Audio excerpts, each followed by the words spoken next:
Bismillahirrahmanirrahim. Assalamualaikum warahmatullahi wabarakatuh.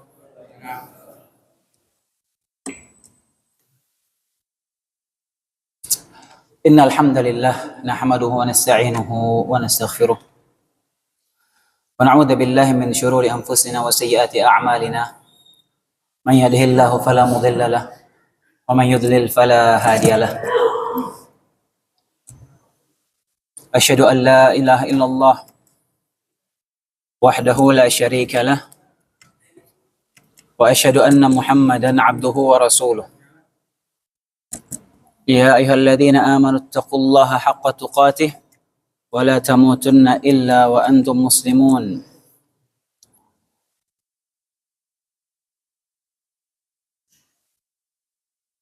Amma ba'd. Hadirin rahimani wa rahimakumullah. Kesenggol tadi mana hilang suaranya. Hah? Ini pakai baterai ya?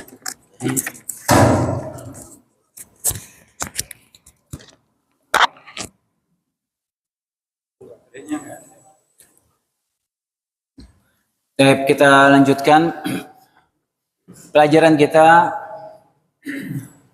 tafsir juz 30, juz amma, dan insyaallah taala di kesempatan malam hari ini kita akan masuk ke pembahasan yang baru, yaitu tafsir surat Al-Lahab. Surat Al-Lahab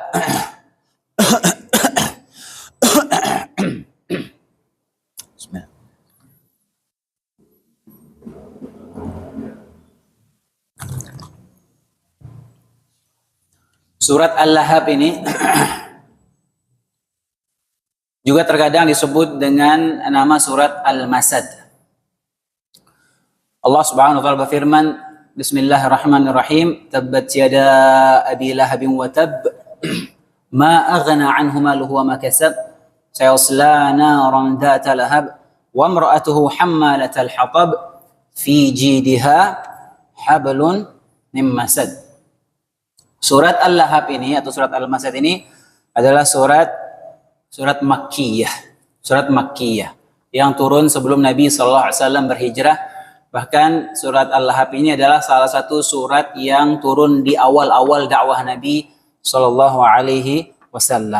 Sebelum kita masuk ke pembahasan tafsir surat ini, karena ada kaitan dengan sebabun nuzul ayat ini, sebab turunnya ayat ini, berkaitan dengan sifat Al-Amin yang dimiliki atau disematkan kepada Nabi Muhammad SAW. Nabi Muhammad SAW adalah orang yang terkenal sangat jujur dan sangat amanah. Dari beliau masih muda, bahkan itu diakui oleh seluruh penduduk kota Mekah. Nabi Muhammad SAW adalah orang yang sangat terpercaya, Al-Amin. Sampai orang Mekah menjuluki beliau Al-Amin, orang yang sangat amanah.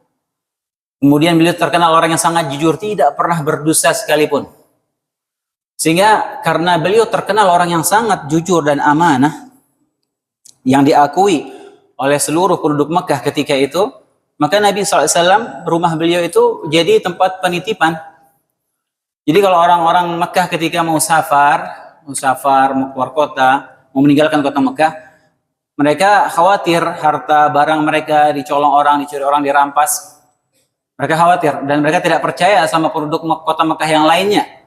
Nah, mereka menitipkan barang mereka di rumah Nabi SAW. Mereka menitipkan barang-barang berharga mereka kepada Rasulullah SAW karena mereka tahu betul Nabi Muhammad adalah orang yang sangat amanah. Sangat amanah. Gak akan mungkin dia menelantarkan barang-barang titipan, apalagi mau mengambilnya. Tidak mungkin. Maka mereka tenang ketika menitipkan barang-barang berharga mereka di Nabi Muhammad SAW. Itu dari sebelum Nabi SAW diangkat sebagai Nabi. Sebelum beliau mengikrarkan diri sebagai seorang nabi, sudah seperti itu kondisi. Orang Mekah selalu nitipkan barang sama Nabi SAW. Sampai beliau diangkat menjadi nabi, beliau mendakwahkan Islam dan mulai dimusuhi oleh penduduk kota Mekah ketika itu. Tapi mereka tetap menitipkan barang mereka kepada Nabi SAW. Jadi yang awalnya Nabi SAW dijuluki sebagai Al-Amin, orang yang sangat amanah, orang yang sangat jujur, terpercaya. Begitu Nabi SAW mendakwahkan tauhid, mendakwahkan Islam, semua berbalik 180 derajat. Nabi SAW oleh penduduk Mekah diberikan julukan sebagai kadzab, pendusta, sahir, penyihir, mashur, orang yang tersihir, majnun, orang gila, dan julukan-julukan jelek lainnya. Yang tadinya mereka memberikan Nabi julukan yang sangat indah, semua mengakui itu, kemudian berbalik menjadi memberikan julukan-julukan yang jelek seperti itu sangat menyakiti hati Nabi SAW. Beliau sangat terpukul. Coba kalau kita di posisi seperti itu. Misalnya di kampung ini tadinya si fulan orang yang sangat diakui, percaya orang semua suka sama dia. Tiba-tiba berbalik keadaannya, semua musuhi dia. Dicaci maki, dikasih julukan yang aneh-aneh. Pasti itu sangat menyesakkan dada kondisi seperti itu. Dan Nabi rasakan itu. Ketika Nabi SAW didustakan oleh kaumnya sendiri dan diberikan julukan-julukan yang tadinya baik menjadi julukan yang sangat buruk, itu sangat menyesakkan dada Nabi SAW. Karenanya di akhir surat Al-Hijr, Allah SWT menghibur Nabi SAW. Allah berfirman, Qad na'lamu annaka yadhiqu sadruka bima yaqulun. Sungguh kami telah mengetahui, wahai Muhammad, dadamu sempit, sesak karena apa yang mereka ucapkan kepadamu. Kemudian jalan keluarnya, solusinya, kata Allah SWT, fasabbih bihamdi rabbika wa kun minas sajidin. Bertasbihlah engkau, wahai Muhammad, berbanyak tasbih dengan memuji Allah SWT, dan perbanyaklah sujud. Sujudlah bersama orang-orang yang sujud. Wa'bud rabbaka hatta ya'tiyakal yaqin. Dan sembahlah Rabbmu sampai ajal menjemputmu. Dan subhanallah, yang anehnya mereka tidak konsisten dengan ucapan mereka. Mereka mengatakan Nabi sebagai pendusta, sebagai orang penyihir dan julukan-julukan jelek lainnya, tapi tetap saja mereka masih nitip barang di situ. Jadi Nabi dimusuhi sama mereka memusuhi Nabi SAW, didustakan, tapi tetap itu penitipan masih berjalan. Dan ini benar. Sampai 13 tahun Nabi berdakwah di Mekah dimusuhi, tetap itu mereka menjadikan rumah Nabi sebagai tempat penitipan barang. Bahkan, ya ini yang nitip-nitip ini juga musuh-musuh Nabi, maki-maki Nabi, tapi nitip barang di situ. Tapi Nabi tetap amanah. Tidak diapa-apain barang mereka. Bahkan ketika Nabi hijrah ke Madinah, Ali bin Abi Thalib berangkat belakangan. Ali bin Abi Thalib sekitar 2 hari atau 3 hari setelahnya, Ali baru nyusul hijrah ke Madinah. Ali ditugaskan oleh Nabi SAW untuk ngembaliin itu barang-barang titipan orang-orang. Subhanallah. Coba kita di posisi itu hadirin. Mau hijrah ke Madinah, habis dimusuhi, terusir dari kampung halaman. Ini yang musuhi nitip barang semua di situ. Emas-emasnya, uangnya. Angkut nggak kira-kira? Diangkut biasanya kalau orang. Tapi Nabi nggak. Nggak ada satupun disentuh sama Nabi. Dibalikin semua, suruh Ali yang balikin, kemudian Ali yang mengembalikan kembali nyusul Nabi SAW hijrah ke kota Madinah. Bismillah.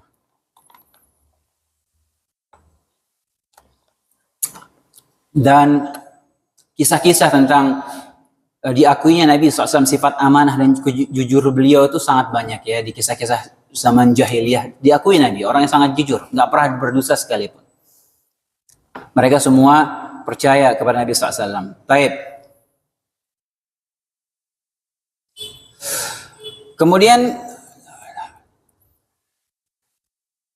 kenapa saya sampaikan ini? Karena ini erat kaitannya dengan sababun nuzul surat Al-Lahab ini.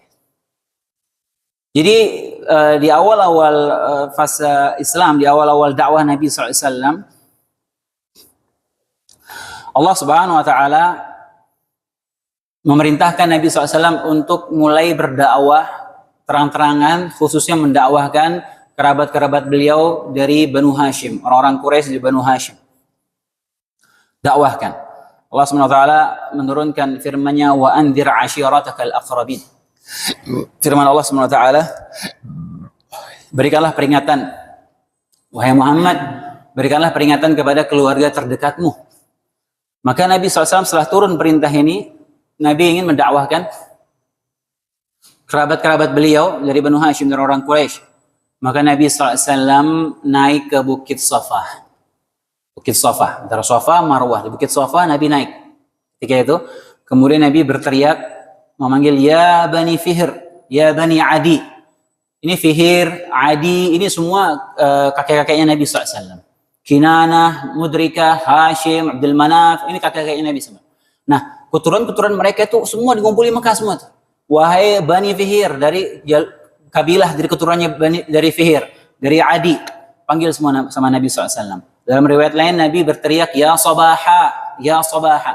Ya Sabaha ini biasanya seruan ketika itu, ketika ada sesuatu yang sangat penting, sesuatu yang darurat terjadi, keadaan darurat, mereka orang Mekah biasanya naik ke bukit kemudian berteriak, ya Sabaha, ya Sabaha, supaya untuk menarik attention, menarik perhatian orang-orang supaya fokus kumpul. Karena ada perkara penting biasanya manggil seperti itu. Dan Nabi menyerukan itu, ya Sabaha. Maka orang-orang pun berkumpul semuanya. Ada apa nih? Biasanya ada kabar-kabar penting, urgen. Maka semua ngumpul di bawah Bukit Safa, sementara Nabi di atas. Kumpul semuanya. Semua, bahkan yang nggak bisa datang, dia suruh orang perwakilan di rumahnya datang ke sana. Lihat ada apa. Maka ketika mereka sudah berkumpul, kata Nabi SAW, ada apa? Wahai Muhammad, kata Nabi SAW, ara'aitum law akhbartukum anna khaylan bil wadi turidu an taghira 'alaikum akuntum musaddiqiyya. Kalau seandainya aku kabarkan kepada kalian saat ini di balik lembah, di balik bukit ini, di lembah ada pasukan berkuda yang saat ini siap menyerang kalian sekarang ini. Mau menyerang kota Mekah, mau menyerang kalian. Sekarang mereka lagi di balik bukit itu pasukan berkuda. Kalian percaya nggak?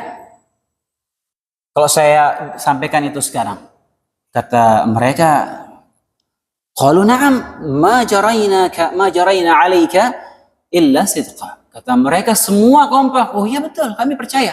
Kalau kamu ngomong itu kami percaya, karena kamu nggak pernah dusta wahai Muhammad. Kami percaya. Kemudian kata Nabi SAW, fa inni nadhirun lakum baina yadi 'adzabin syadid.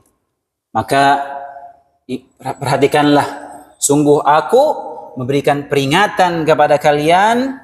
Aku adalah seorang pemberi peringatan kepada kalian di hadapan siksa azab yang sangat pedih. Hati-hati, aku berikan kalian peringatan. Ada azab siksa pedih di hadapan kalian. Maka ketika Nabi mengucapkan itu, Abu Lahab ada di situ. Kata Abu Lahab, tabban laka ya Muhammad, alihada jama'tana. Celaka engkau ya Muhammad. Tabban lak. Celaka engkau ya Muhammad. Apakah cuman untuk ini kalian kumpulkan kita semua di sini? Celaka engkau. Dikatain seperti itu Nabi SAW, maka karena kejadian ini langsung turun surat ini, surat Al-Lahab. Tabbat yada abi lahab wa tab. Celakalah kedua tangan Abu Lahab. Tabbat yada abi lahab. Celakalah kedua tangan Abu Lahab. Wa tab. Dan dia sungguh benar-benar binasa. Celaka. Hadirin rahimani wa rahimakumullah, Abu Lahab ini paman Nabi SAW. Abu Lahab ini saudara kandung ayah Nabi SAW. Abu Lahab nama aslinya Abdul Uzza bin Abdul Muttalib. Anaknya Abdul Muttalib, Abdul Uzza namanya, paman Nabi. Dan Nabi SAW ketika diangkat sebagai Nabi, pamannya yang hidup itu ada 4. Karena anaknya Abdul Muttalib ada banyak, ya sekitar 10. Ya. Tapi ketika Nabi SAW diangkat menjadi Nabi, paman beliau SAW yang hidup menyaksikan kenabian itu ada 4. Dan keempat ini masing-masing beda-beda nih. Yang pertama Abu Lahab ini. Abu Lahab dia tidak beriman, bahkan dari awal dia memusuhi dakwah Nabi SAW. Dan memusuhi dengan sangat keras, menentang Abu Lahab. Jadi 4 paman Nabi ini 2 kafir, 2 muslim. 2 kafir, 2 muslim. Yang pertama Abu Lahab, dia nggak beriman, bahkan dia memusuhi dari awal. Kemudian Abu Talib dia tidak beriman, dia mati musyrik tapi dia tidak memusuhi Nabi SAW sama sekali. Bahkan Nabi tinggal di rumah beliau. Bahkan dia pasang badan membela dakwah Nabi SAW. Abu Talib sangat sayang sama Nabi.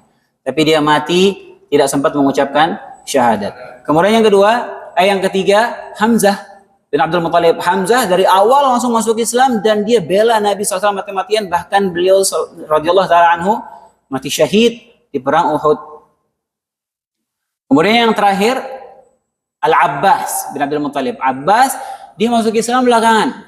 Dia masuk Islam sekitar pas Fathu Makkah, sekitar tahun ke-8 atau sebelum itu. Sebelum Fathu Makkah, Abbas baru masuk Islam, tapi dia tidak pernah memusuhi Nabi SAW.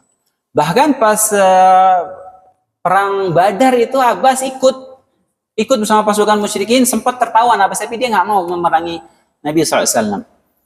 Dan dia masuk Islam belakangan. Abbas bin Abdul Muttalib. Bismillah.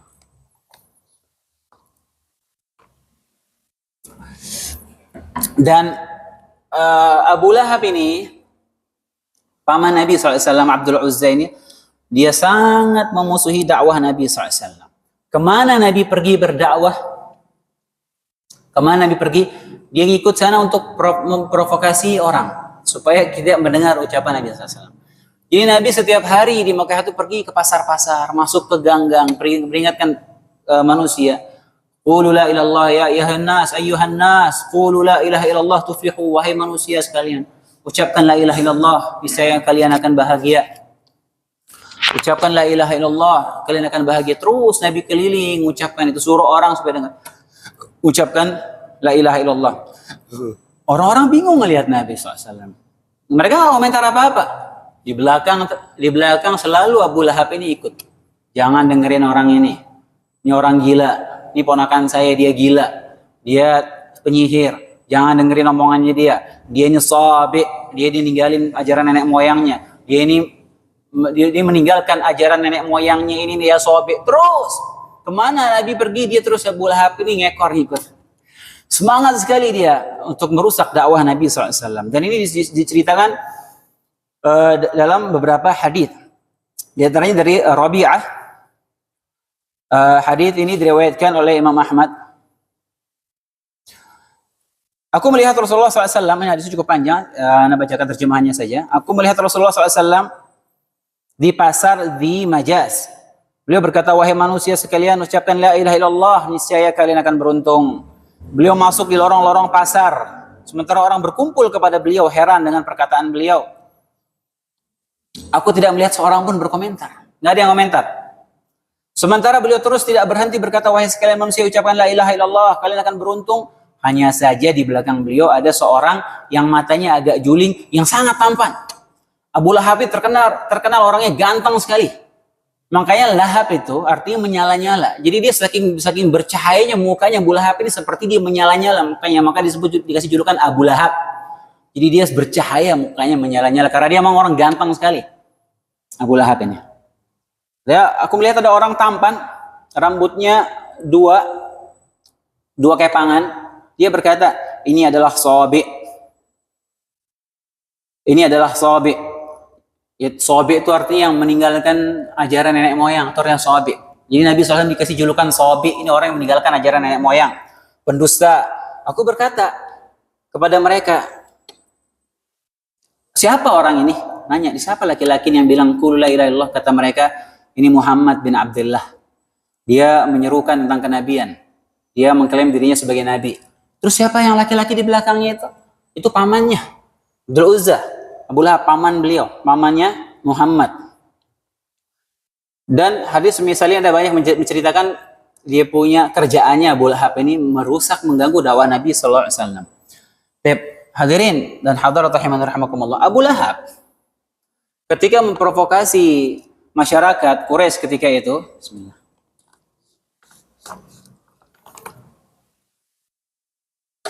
Cukup dengan satu ucapan saja. Cukup untuk mematahkan, membuat orang-orang ini menjauh dari Nabi Muhammad SAW. Abu Lahab nggak bilang, ini ponakan saya orang gila. Ponakan saya ini penyihir, nggak. Untuk menjauhkan orang di pasar dari dakwah Nabi SAW. Cukup satu kalimat saja. untuk memprovokasi masyarakat. Apa itu kalimat provokasinya? Ini orang meninggalkan ajaran nenek moyang. Udah itu doang. Senjata andalan. Senjata andalan yang paling sakral dianggap oleh manusia sejak zaman dahulu kala. Ini orang meninggalkan tradisi nenek moyang. Cukup ini. Provokasi inilah yang dia gunakan untuk menjauhkan orang dari dakwah Nabi SAW. Cukup dia bilang, ini dia meninggalkan tradisi nenek moyang kita. Dan provokasi inilah yang menjadikan Abu Thalib gak jadi masuk Islam. Abu Thalib mengakui betul dakwah Nabi SAW ini dakwah yang benar.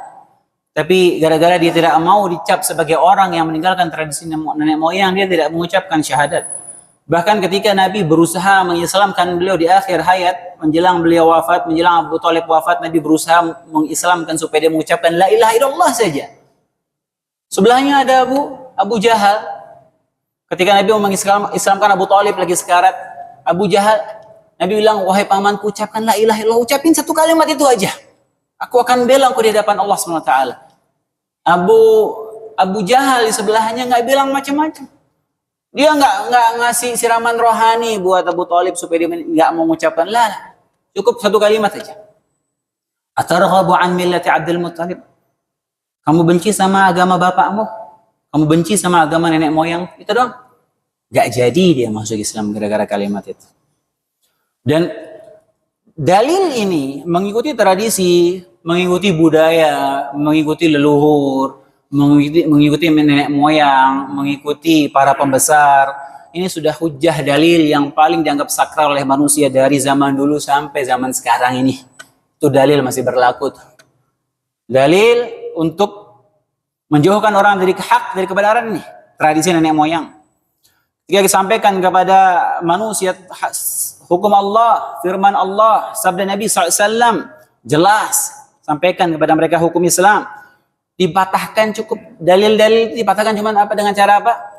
Tradisi nenek moyang. Udah, dalil paling ampuh sudah itu untuk menolak firman Allah, untuk menolak kebenaran tradisi nenek moyang. Walaupun yang menyampaikan Nabi, apalagi kita yang menyampaikan kepada manusia, dibenturkan sama tradisi nenek moyang, sudah bisa ribut itu, bisa ribut kalau sudah berurusan sama tradisi. Dan hujah inilah yang menjadikan umat-umat terdahulu itu dibinasakan oleh Allah Subhanahu wa taala. Ana sudah mengingatkan masalah ini ketika kita membahas tentang tafsir surat Al-Ikhlas. Ketika budaya-budaya kesyirikan ini masih berlaku, ketika kita sampaikan bahwasanya perkara tersebut kesyirikan, dalilnya cuma satu. Ini tradisi nenek moyang. Bahkan saya dengar ada orang ya berpengaruh lah, tokoh lah. Ya, kalian mungkin antum tahu semua nih orang ini. Dia berbicara waktu itu di sebuah podcast. Ya, intinya statement dia itu bahwasanya Islam ini agama impor dari Arab. Jadi ketika masuk Indonesia, dia harus mengikuti aturan tradisi Indonesia. Ini perkataan yang sangat fatal sekali, hati-hati. Islam ini rahmatan lil alamin. Nabi SAW diutus untuk seluruh umat manusia, jin dan manusia, mengikuti ajaran Nabi SAW. Tapi dibenturkan sama tradisi. Islam tidak memerangi tradisi. Ketika tradisi itu bertentangan dengan syariat Islam, baru itu ditinggalkan. Tapi kalau tidak bertentangan tradisi, tidak apa-apa, silahkan dilakukan. Nah, tapi sekarang kenyataannya tradisi kesyirikan yang dijadikan hujah, dibela dengan hujah tradisi nenek moyang. Dan Allah SWT menyebutkan, ini anak pernah buat tulisan soal ini, beberapa ayat dalam Al-Quran. Allah menyebutkan tentang masalah ini dalam banyak ayat. Tentang tradisi nenek moyang ini. Allah SWT berfirman. Ini kita pernah kumpulkan ayat-ayatnya waktu itu dalam tulisan anak. وَإِذَا قِيلَ لَهُمُ اتَّبِعُوا مَا أَنزَلَ اللَّهُ قَالُوا بَلْ نَتَّبِعُ مَا أَلْفَيْنَا عَلَيْهِ آبَاءَنَا أَوَلَوْ كَانَ آبَاؤُهُمْ لَا يَعْقِلُونَ شَيْئًا وَلَا يَهْتَدُونَ dalam surat Al-Baqarah 170. Dan apabila dikatakan kepada mereka, ikutilah apa yang diturunkan Allah, ikuti apa yang Allah turunkan, mereka menjawab, tidak, tapi kami hanya mengikuti apa yang telah kami dapati perbuatan nenek moyang kami. Apakah mereka akan mengikuti juga tradisi nenek moyang mereka, padahal nenek moyang mereka itu tidak mengetahui sesuatu apapun dan tidak mendapatkan petunjuk. Nenek moyang itu nggak dapat petunjuk, tapi tetap mau diikuti. Allah sebut dalam surat Al-Baqarah. Kemudian dalam surat Zukhruf Allah berfirman, "Wa kadzalika ma arsalna min qablika min qaryatin min nadhirin illa qala mutrafuha." Perhatikan, kata Allah Subhanahu wa taala, demikianlah kami tidak mengutus sebelum kalian seorang pemberi peringatan pun ke dalam suatu negeri. Utusan Allah utus suatu negeri, melainkan orang-orang yang hidup mewah di negeri itu berkata, "Inna wajadna aba'ana ala ummatin wa inna ala atharihim muqtadun." Mereka jawabnya apa? Kepada para nabi itu, sungguh kami mendapati bapak-bapak kami menganut suatu keyakinan dan sungguh kami akan mengikuti jejak mereka. Udah, berat mau meninggalkan tradisi nenek moyang, keyakinan nenek moyang berat. Seakan-akan itu sesuatu yang sangat sakral. Bahkan tidak bisa digoyangkan walaupun dengan ayat Al-Quran. Tradisi nenek moyang. Dalam ayat ini Allah berfirman tentang Nabi Ibrahim alaihissalam. Wa idh qala li abihi wa qaumihi ma hadhihi at-tamathilu allati antum laha akifun. Nabi Ibrahim berkata, tatkala Nabi Ibrahim berkata kepada bapaknya dan kaumnya, apa patung-patung ini, berhala-berhala ini yang kalian i'tikaf di patung-patung itu? Qalu wajadna aba'ana laha abidin. Kami mendapati nenek moyang kami, bapak-bapak kami dulu menyembah ini berhala. Ini sudah senjata paling pamungkas untuk menolak aturan Allah Subhanahu wa taala. Dan dalam ayat lain Allah peringatkan, orang-orang yang menolak kebenaran dengan dalil tradisi nenek moyang ini, dia akan menyesali ucapan tersebut tatkala mereka diazab di neraka jahanam, wa'iyadzubillah. Allah sebutkan dalam surat Al-Ahzab, Yawma tuqallabu wujuhum finnar. Tatkala muka mereka dibolak-balikan di api neraka. Yaquluna ya laitana ata'na Allah wa ata'na ar-rasul. Mereka tatkala lagi dipanggang kayak di neraka, dia bilang, ya Allah, seandainya dulu kami taat kepada Allah dan Rasulnya. Wa qalu rabbana inna ata'na sadatana wa kubara'ana fa adalluna as-sabila. Kemudian mereka berteriak, ya Allah, sungguhnya kami dulu hanya mengikuti pemimpin-pemimpin pembesar-pembesar kami, nenek moyang kami, dan mereka menyesatkan kami dari jalan yang benar. Jadi jangan heran hadirin, kok zaman sekarang kita sampaikan firman Allah, sabda Rasulullah, akan ditolak, ditentang, terang-terangan, dengan alasan apa? Tradisi nenek moyang. Bahkan Nabi mendatangkan mukjizat, menyampaikan kebenaran, mereka tolak. Emang sifat manusia seperti itu hadirin.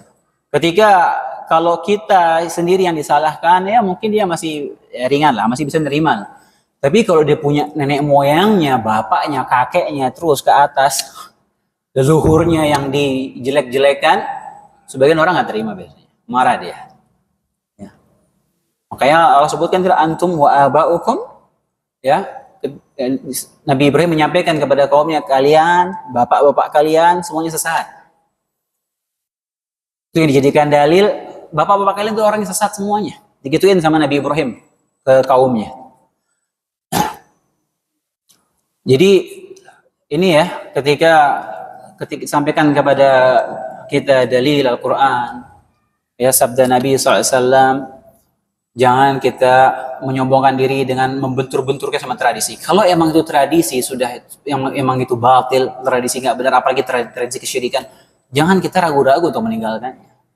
Ya, kita akan ditanya oleh Allah, apakah kita mengikuti Nabi SAW, apakah kita mengikuti Al-Quran, itu akan ditanya. Bukan ditanya, kalian ngikuti nggak nenek moyang kalian? Kalian kenapa menyelisih nenek moyang, nggak ditanya seperti itu. Ya, kemudian hadirin dan hadirat azanallahu wa iyyakum.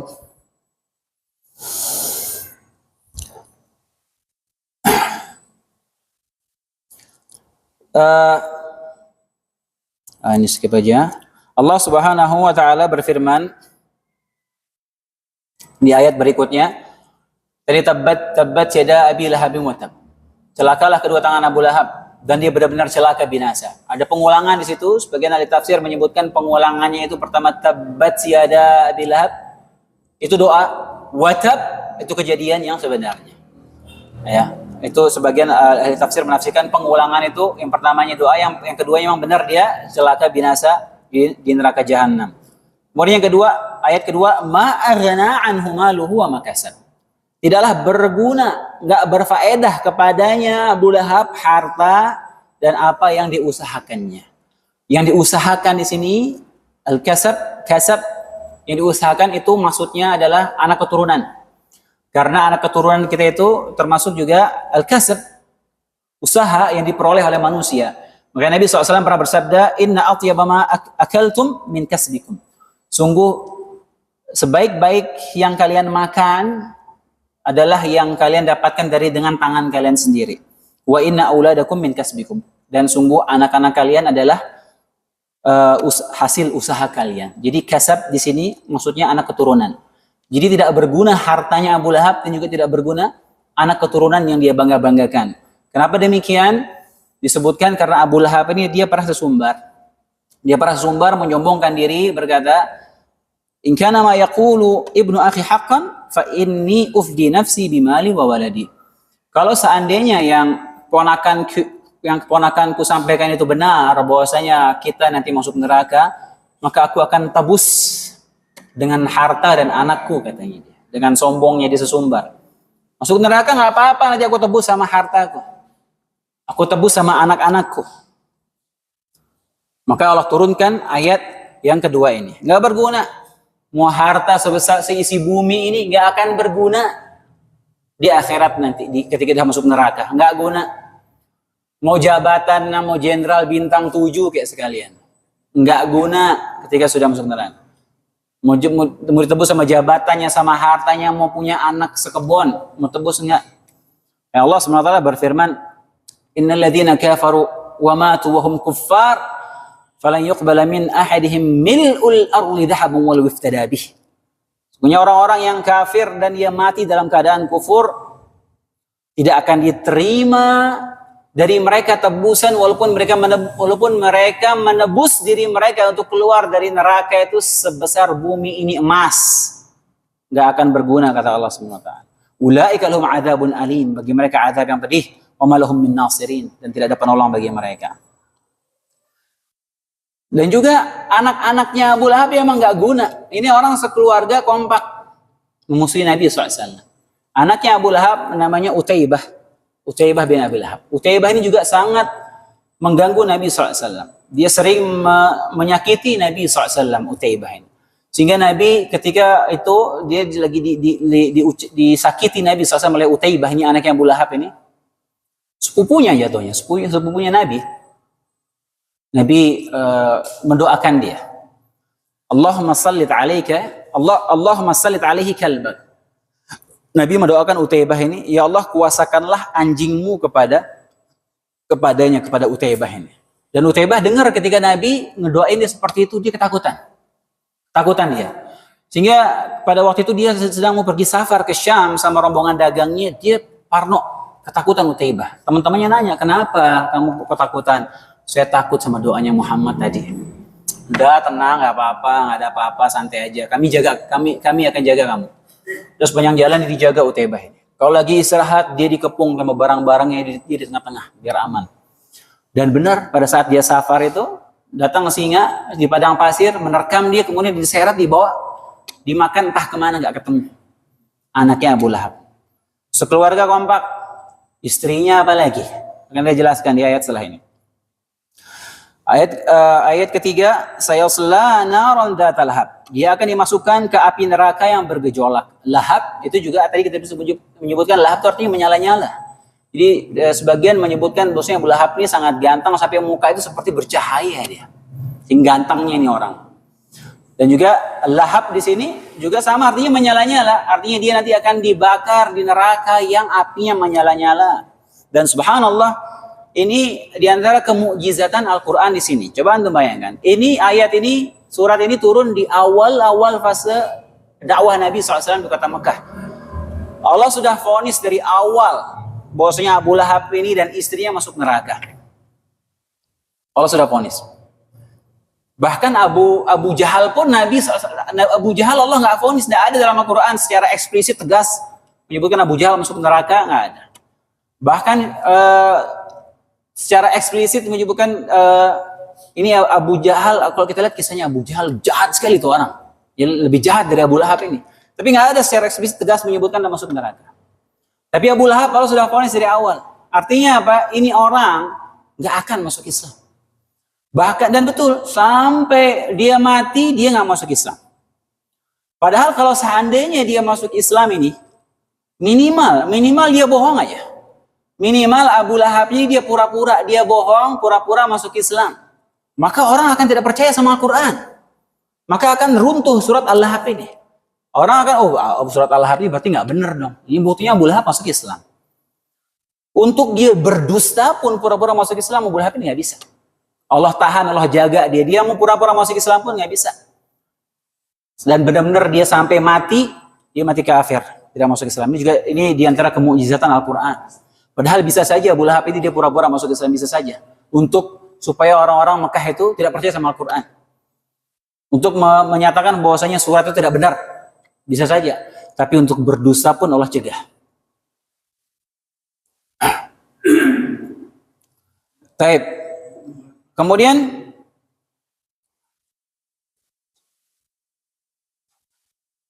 ayat keempat, wa imra'atuhu hammalatal hatab, dan istrinya membawa si pembawa kayu bakar. Istrinya pembawa kayu bakar. Istrinya Abu Lahab ini namanya Arwa atau kunyahnya Ummu Jamil bint Harb. Ummu Jamil bintu Harb. Ummu Jamil atau Arwa bintu Harb ini saudara kandungnya Abu Sufyan.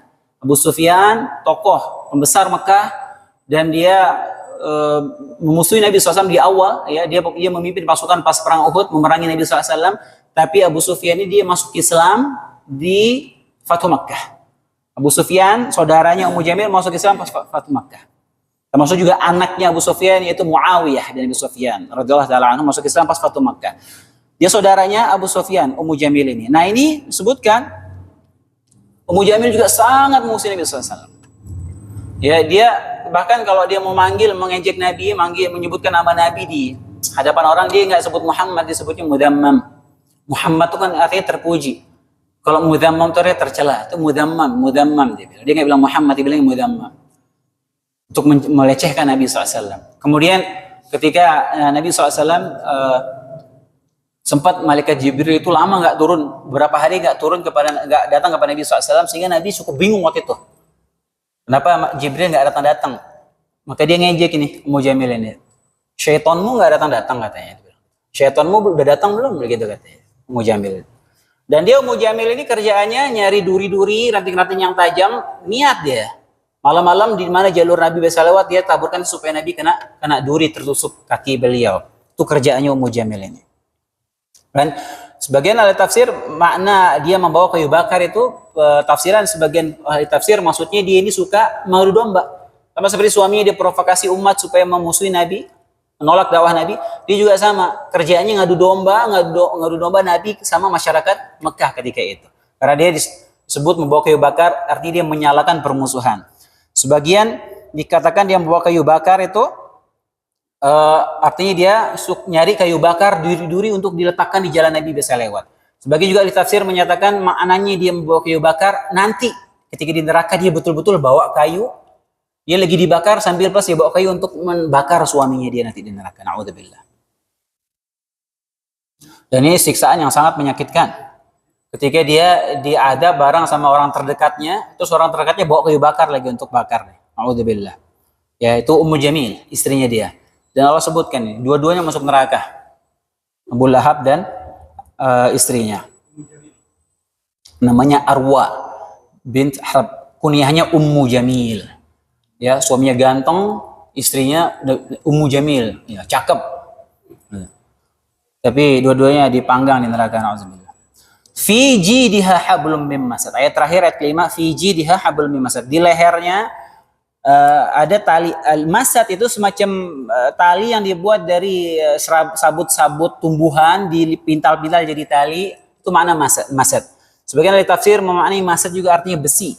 Intinya nanti dia akan dikalungkan dengan kalung dari api neraka, entah itu berbentuk tali yang dipintal atau berbentuk besi. Intinya dikalungkan dengan kalung api neraka. Ummu Jamil ini sebagian dari tafsir ya seperti Syekh Utsaimin menyebutkan kenapa dia dikalungkan seperti itu. Ya, dalam tafsir Ibnu Katsir menyebutkan karena dia ini punya kalung mahal, Mujamil itu, dia wakafkan ini kalung untuk memerangi Nabi SAW. Dijual demi memerangi Nabi, dia rela dijual kalung yang mahal itu. Bagian juga seperti dalam tafsir Syekh Utsaimin menyebutkan Mujamil ini dia orang yang sangat mulia di Quraisy. Dia wanita yang punya kedudukan tinggi di Quraisy, disegani. Orang ini dia menantunya Abdul Muttalib loh. Pemimpin Mekah ketika itu sangat terhormat. Tapi dia niat ini orang pergi ke padang pasir untuk nyari duri-duri, nyari ranting sambil dia mengalungkan tali di lehernya buat pakai ngikat itu. Niat dia. Padahal dia wanita terhormat untuk nyari duri untuk menyakiti Nabi SAW. Makanya nanti dia dikalungkan dengan kalung dari api neraka di neraka Jahannam wal-iyadu billah. Baik. Maka selesai kita dari pembahasan surat Al-Masad atau surat Al-Lahab ini. Insyaallah taala pada pertemuan berikutnya kita membahas surat Al-Asr. Surat An-Nasr insyaallah taala ya. Demikian kajian kita di malam hari ini, kurang lebihnya saya mohon maaf. Subhanakallahumma bihamdik asyhadu an la ilaha illa anta astaghfiruka wa atubu ilaik. Assalamualaikum warahmatullahi wabarakatuh.